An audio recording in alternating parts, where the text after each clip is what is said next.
Boa noite, gente. Vocês me ouvem bem, direitinho? Às vezes eu não gosto de usar muito o microfone, não. Prefiro falar ao vivo e em cores, mas acho que a situação pede. A gente está com a casa lotada hoje. Eu queria agradecer a presença de todos. É sempre muito importante a gente estar pautando esse tipo de debate e fazendo esse tipo de evento acontecer aqui dentro da casa da UNB, que é o lugar para a gente produzir conhecimento e tentar agregar e trazer valor social à nossa sociedade, né? Ao ambiente que a gente está inserido. Eu queria agradecer ao André por ter feito o convite que a Publicar, a empresa júnior de políticas públicas, executasse esse sonho, que já é um pouco antigo, nosso mesmo, de trazer uma discussão mais efetiva para dentro da nossa casa, da nossa faculdade, da nossa universidade e para dentro de Brasília, capital, nosso país, coração de tudo, todo o ambiente político, administrativo, né?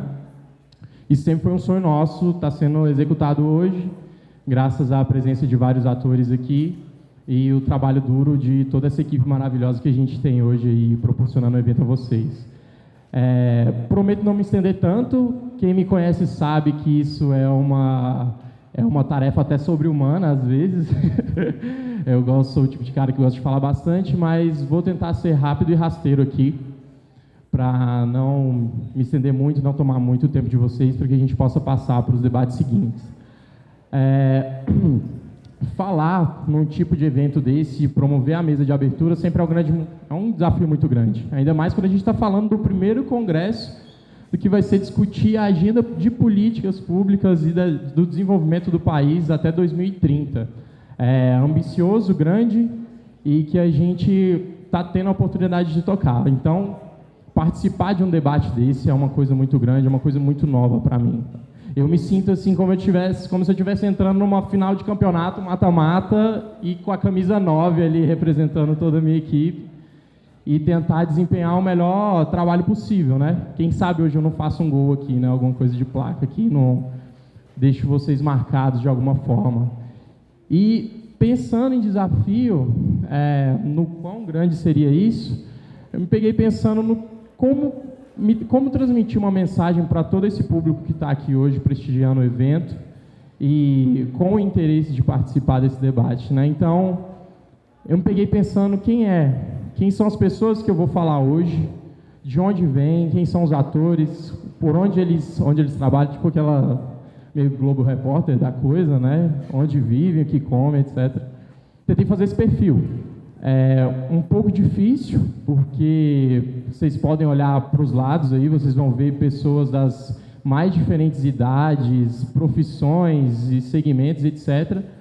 E para a gente falar, trazer uma fala que agregue a todas essas pessoas é um desafio muito grande, é uma coisa difícil de se fazer. Então, me peguei pensando o que essas pessoas têm em comum hoje, o que elas estão propondo aqui, por que elas vieram, o motivo, o objetivo final da coisa. A primeira coisa que eu pensei são as horas complementares, os créditos, é claro. E quem está aí, os universitários podem se identificar com a causa, né? Conseguir aquele crédito para a formatura. Mas, de maneira geral, todo mundo está aqui com o objetivo de discutir, no sentido de contribuir para a construção do país melhor. Acho que isso é a pauta para todo mundo que está aqui presente, está me escutando falar hoje e vai escutar as próximas pessoas.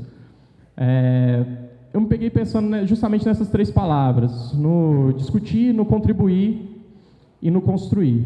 Eu acredito que muito do que a gente vai levantar hoje e muito do que defende a Publicar e do que defende o projeto Brasil 2030 e da proposta do Congresso passa por esses três aspectos, que são pessoas, atores diversos, de origens diferentes, com pensamentos políticos e formas de interação política diferentes, que provavelmente não vão ser as majoritárias ou vão ser as minorias, enfim, coisas variadas, mas que estão juntos, estão propondo o debate de uma maneira mais construtiva da coisa, para que a gente possa realmente gerar um ganho social no final das contas.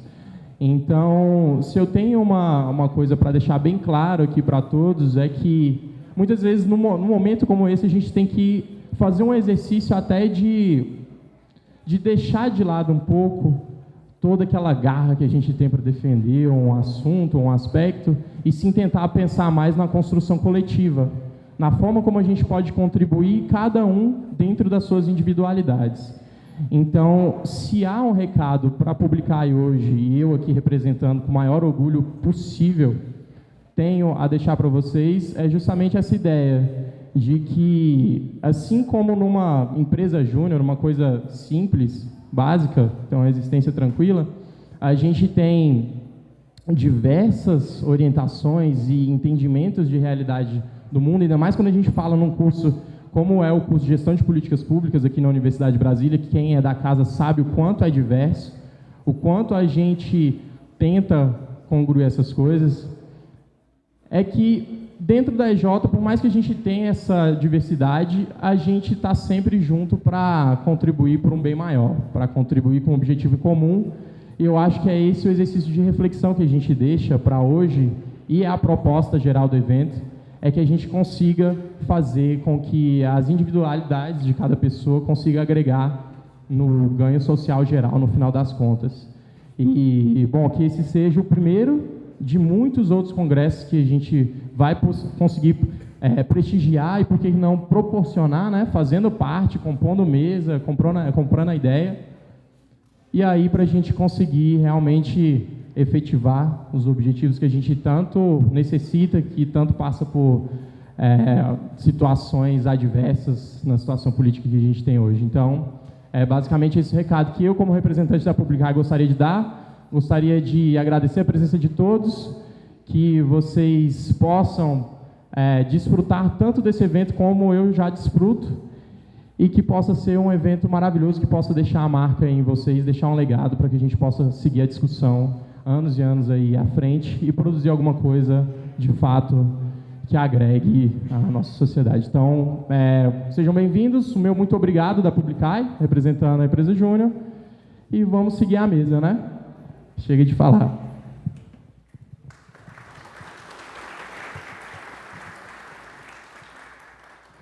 Quero também convidar aqui para a mesa o diretor da FACE, professor Eduardo. Por favor.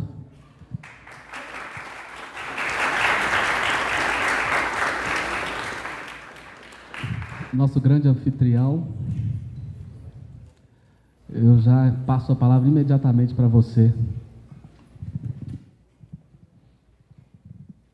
Boa noite. Gostaria de cumprimentar a secretária Helene Lemos, em nome de quem eu cumprimento os demais membros da mesa, cumprimentar a todos que aqui estão, professores, pesquisadores, observadores, enfim, e dizer da alegria que é ver esse tipo de evento, porque mostra que a universidade está pulsante, a universidade está viva. E, ao patrocinar e apoiar esse tipo de evento, a universidade e a FACE cumprem o seu papel de estender aquele conhecimento que aqui é produzido e que é discutido, de discutir temas altamente relevantes na atual conjuntura brasileira, de propor soluções.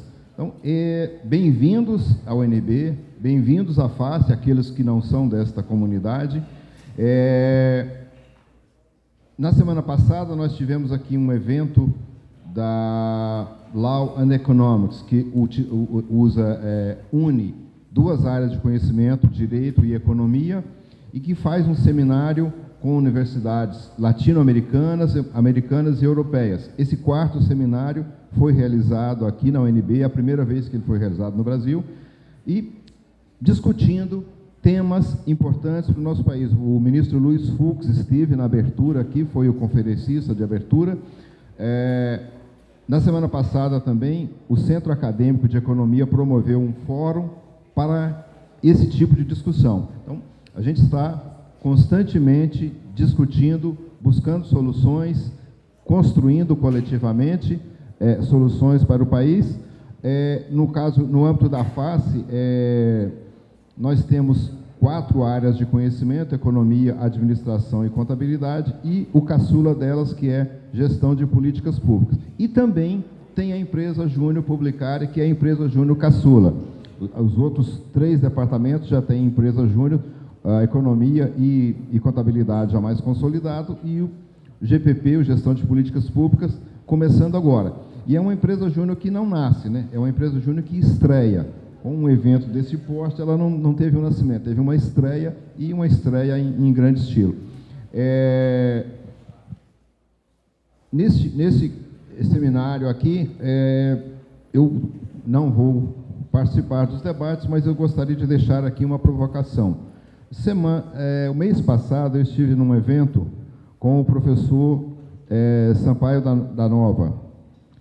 E é interessante, porque o desafio que nós temos pela frente. Por que o ordenamento político brasileiro não aceita candidaturas independentes? Ele foi candidato a presidente de Portugal, uma candidatura independente, e teve 25% dos votos. Não se elegeu, mas teve 25% dos votos, para quem nunca tinha sido candidato. Eu acho que é relevante. E essa discussão é importante aqui no Brasil. Por que devemos estar tão presos a essa estrutura partidária que se mostra bastante corroída aí com o passar do tempo? Eu acho que um ponto que eu deixaria aqui para discussões futuras é a possibilidade de candidaturas independentes que permitiriam que pessoas que têm possibilidades, que têm ideias, se desvinculassem de um partido. Essa ideia de partido, eu acho que está bastante desgastada atualmente no Brasil. Então, deixo esse desafio. Gostaria de desejar a todos um bom evento, que nós possamos produzir aqui ideias novas e buscar soluções novas aí para o nosso país. Bem-vindos, boa noite, obrigado.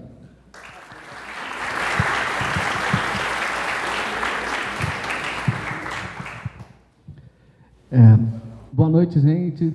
Todos sejam bem-vindos. É um prazer enorme estar aqui com vocês hoje e com essa mesa de pessoas com quem eu considero muito. Alguns eu nem conheço tanto, né? Conheci recentemente, mas sei um pouco de cada um, porque as pessoas vêm me falando de cada um de vocês, né? E eu fico feliz em poder estar ocupando essa mesa aqui com vocês. Este evento hoje começa enfatizando a importância do dia 20 de novembro.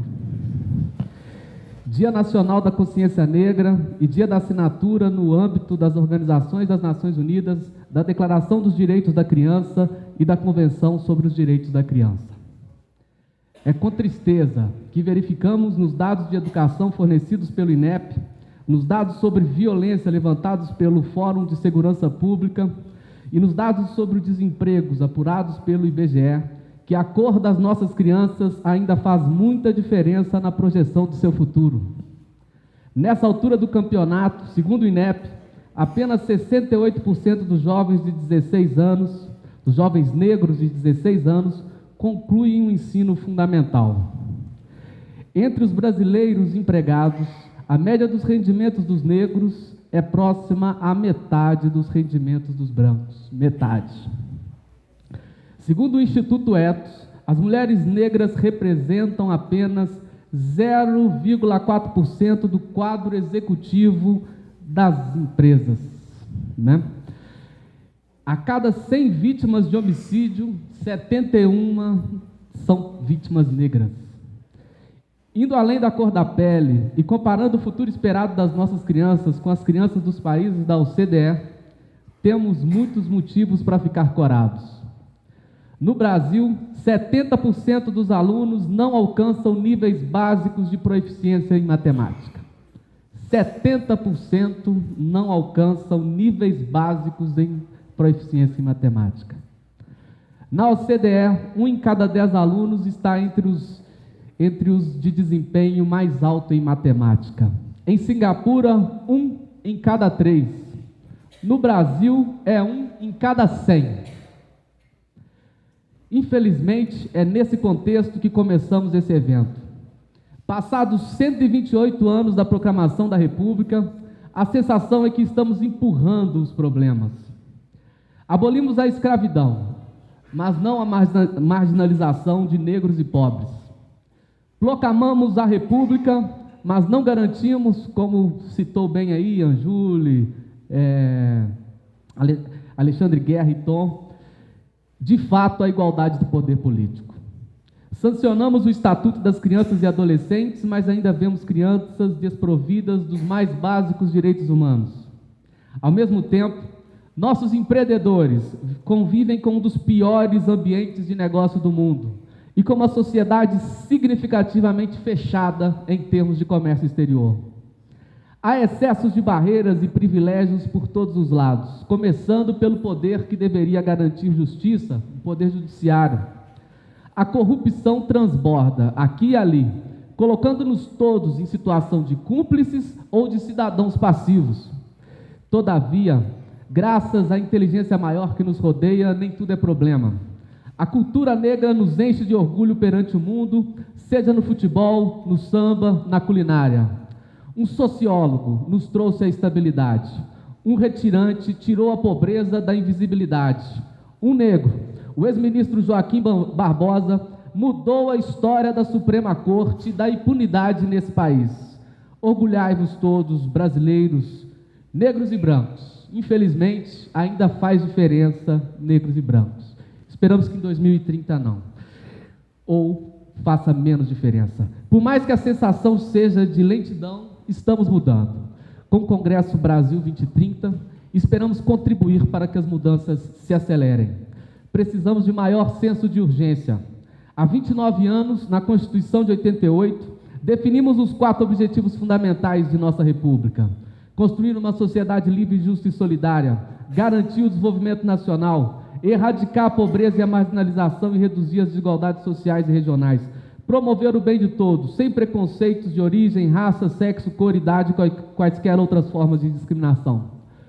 Por alguma razão, os poderes da República, a mídia e a academia não fizeram questão de colocar esses 4 objetivos no seu devido lugar. Apesar dos avanços pontuais, não nos destacamos mundialmente em nenhum desses 4 objetivos.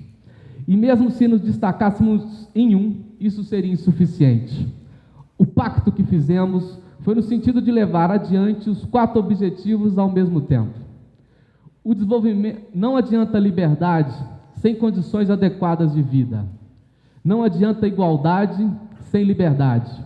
O desenvolvimento que queremos é com justiça, liberdade, inclusão, solidariedade e sem preconceito.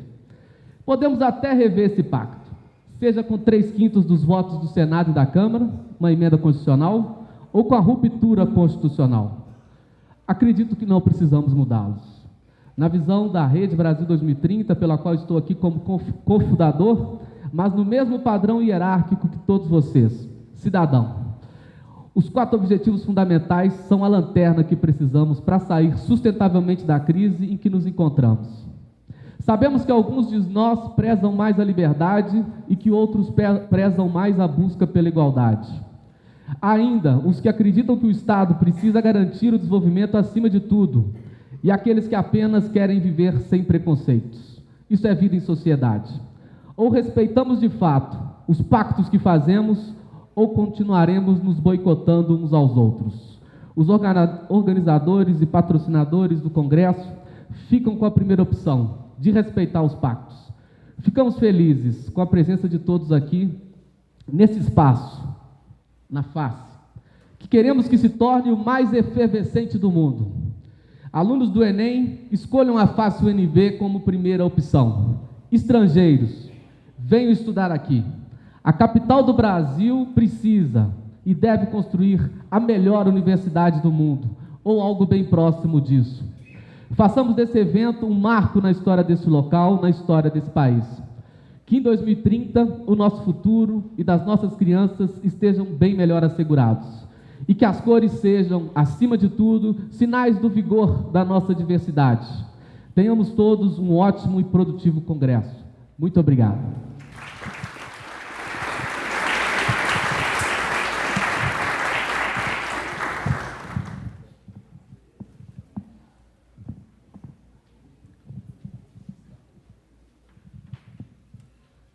Bom, boa noite a todas e a todos.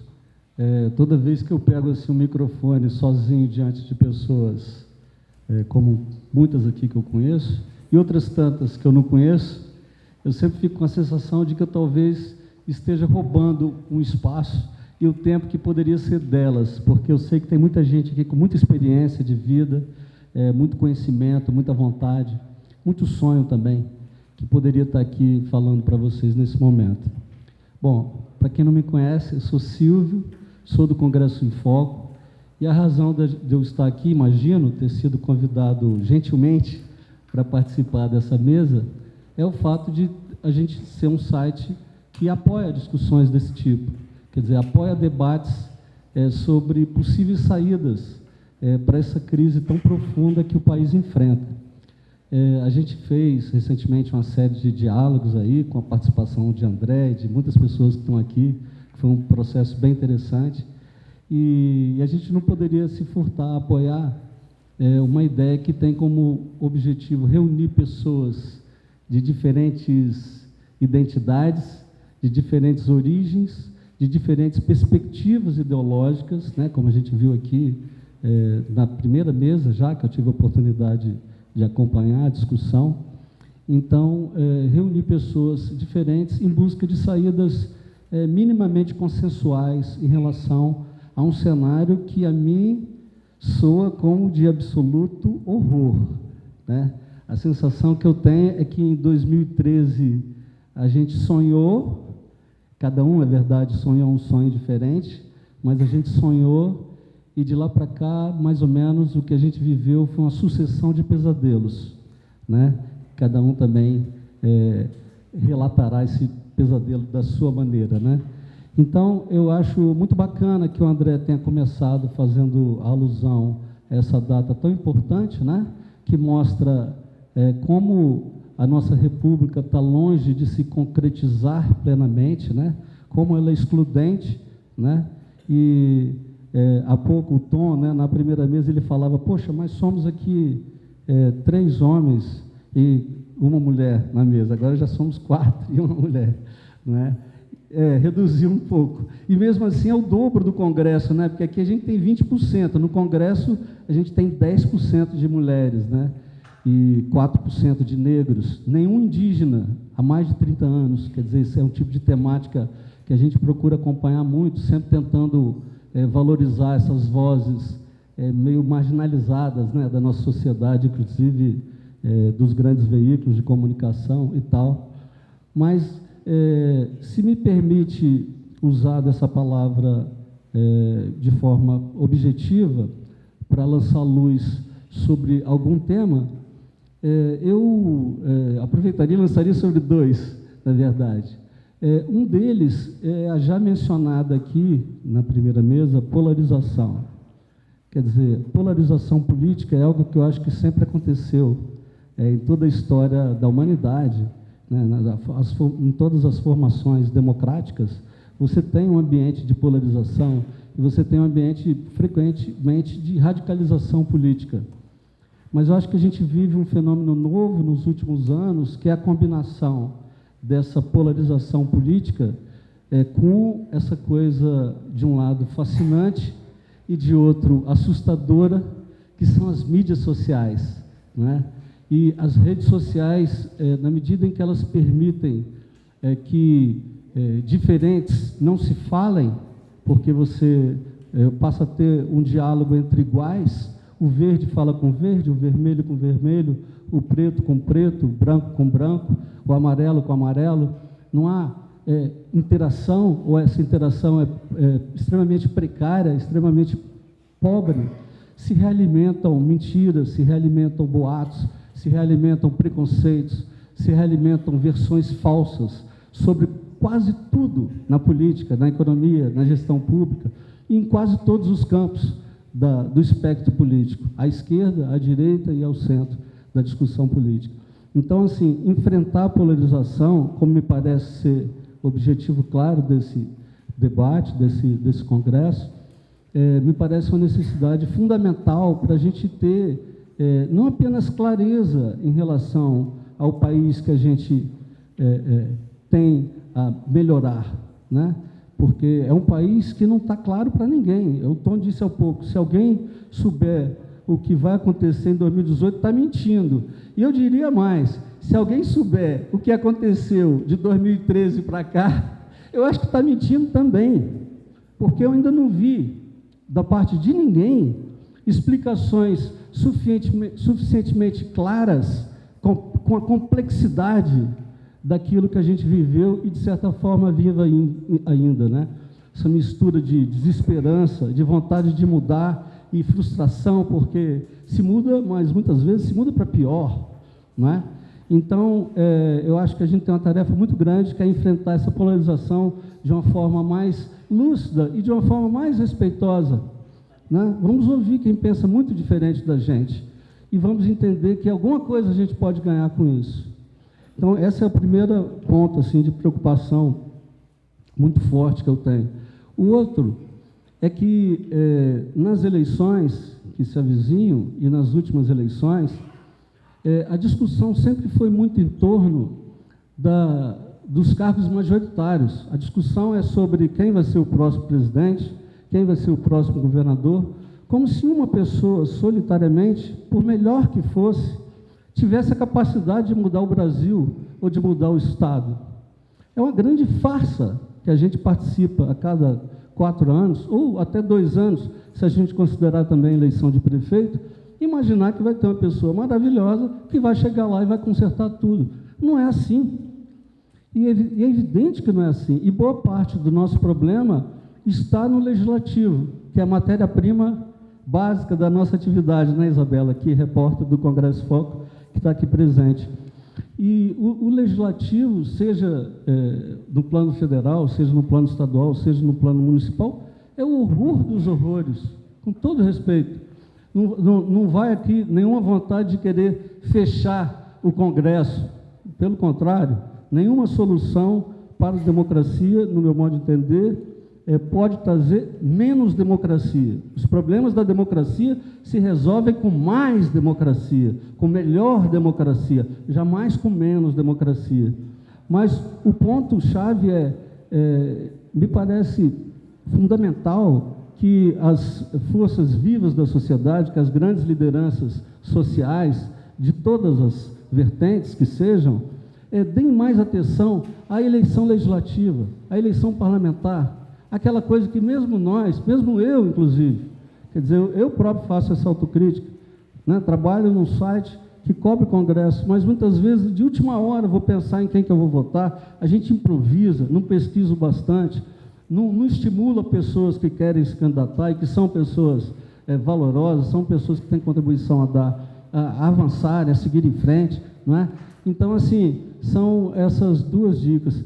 E, para terminar, assim, numa coisa que eu me identifico muito, é com a estatística citada ali pelo André, ali dos 70% ali, que não tem o nível básico de conhecimento da matemática. Eu me senti inteirinho ali. Então, assim, e me senti inteirinho ali um pouco, eu digo isso, também pela certeza de que não queremos, não temos e nem achamos que devemos ter a pretensão de apontar soluções para ninguém. O nosso objetivo é apenas estimular a discussão e lançar luz sobre pessoas inteligentes de diversos campos que têm coisas a oferecer para a gente sair dessa nhaca que a gente está. Muito obrigado.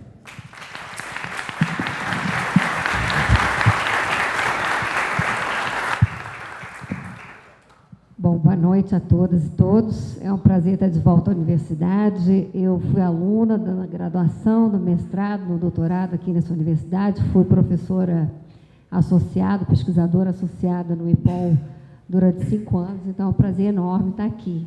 Mas, na verdade, eu estou representando o governador Rodrigo Hollenberg, que também é egresso dessa universidade, que manda um abraço, quer dizer, em forma de abraço, ele cumprimenta essa universidade, com quem a gente tem uma longa parceria, uma parceria muito intensa. Nós temos vários dos professores dessa universidade no governo, nosso secretário de obras, o Lúcio, que está hoje na Codeplan, e que é professor lá do IPOL, Márcio Buzar na Nova Cap, temos o Paulo Celso no SL, enfim, a gente tem uma parceria com essa universidade que é muito importante, a universidade mais importante da nossa cidade e do centro-norte, né, do país. Essa universidade, é um prazer poder estar aqui.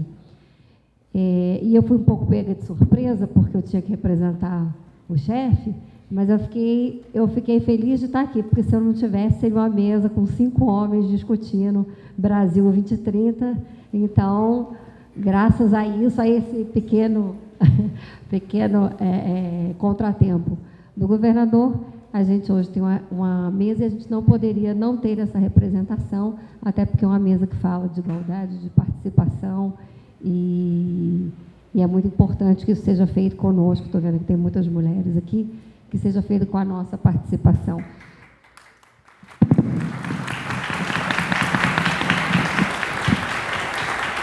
Eu queria dar uma dica, fica a dica, né, como dizem vocês, os meninos. No Peru tem um grupo chamado SOFIA, grupo de politólogos. Os homens não participam de mesas em que não há participação de pelo menos uma mulher. Então, fica a dica para a universidade.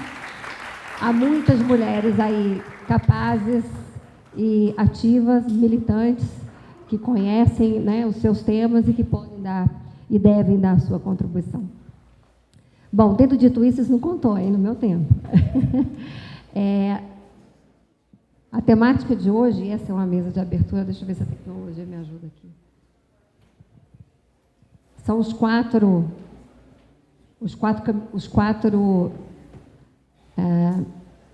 objetivos fundamentais que estão na nossa Constituição e os melhores caminhos para trilhar esses objetivos, para chegar a esses objetivos. E foi uma leitura muito interessante voltar a esses objetivos, porque se a gente olha para os termos, né, as palavras que eles nos trazem, esses objetivos: liberdade, justiça, solidariedade, igualdade social e regional, fim da pobreza, fim dos preconceitos, a gente vê que essa é uma pauta do século XIX. Essa não é uma pauta do século XXI. Nós estamos discutindo o Brasil 2030 com a pauta de 1830, uma pauta de 1730. E eu acho que isso é a primeira provocação. Nós vamos discutir uma agenda para frente com aquilo que foi discutido quando, da base da criação das constituições liberais do século XIX, nós vamos discutir os mesmos elementos, vamos requalificar esses elementos. É claro que a gente está falando de uma sociedade, e aqui eu estou me permitindo sair do cargo de secretária e ser um pouco politóloga, sair um pouco dessa discussão que está atrelada ao passado. A gente tem uma nova discussão, a discussão 2030, voltada para a sustentabilidade, para o futuro, que ela vai além desses direitos do século XIX. Não é que a gente não tenha que lutar por eles, porque eu acho que temos, porque estamos atrasados. Não é por outra razão que o André estava lá falando de todas as estatísticas. Nós temos déficit de liberdade? É uma pergunta. Temos déficit de igualdade? Temos déficit de solidariedade? Então, se temos, essa é uma agenda presente, ela não pode deixar de estar presente, mas a gente não pode deixar de olhar para a agenda do mundo que a gente quer construir, não do mundo que nos construiu. Eu acho que essa é a primeira grande pergunta. A segunda diz respeito a uma outra forma de classificar esses mesmos direitos, que é uma dos anos 50, direitos civis, direitos econômicos, direitos sociais. De novo, uma pauta que é uma pauta do passado. Nós precisamos, e eu acho que essa é a grande provocação para esse evento que começa hoje, construir essa pauta do futuro. É claro que essas bases são importantes, a gente tem que fazer essa discussão, mas de todos esses direitos aqui, só tem um que é pós-moderno, só tem um que é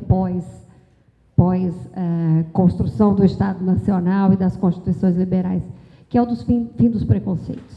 Né?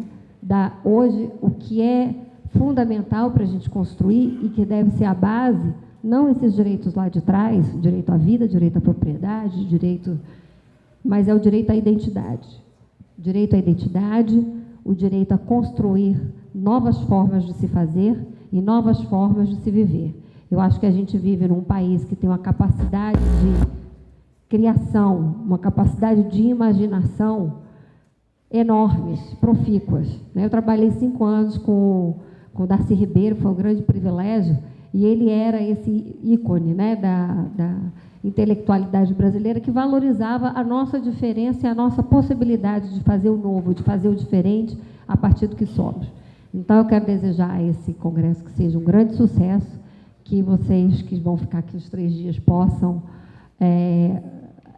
pensar nisso, de não construir mais uma pauta conservadora, porque essas pautas, da forma como está hoje também o conflito instalado, né, Silvio? O Silvio falou um pouquinho disso, essa polarização, é quem está certo, quem está errado, é o verde contra o azul ou o vermelho, e isso não vai construir, não vai gerar algo que está no desejo da sociedade brasileira hoje, que é da renovação, da mudança, de novos valores, de um novo pacto, né, de um pacto para o futuro, um pacto realmente renovador das nossas potencialidades. Então, eu desejo a todos um bom evento, e amanhã às 10 horas, que não tiver nada para fazer, eu vou estar falando sobre gestão e cidades inteligentes aqui no evento. Então, não usei os 10 minutos, hein?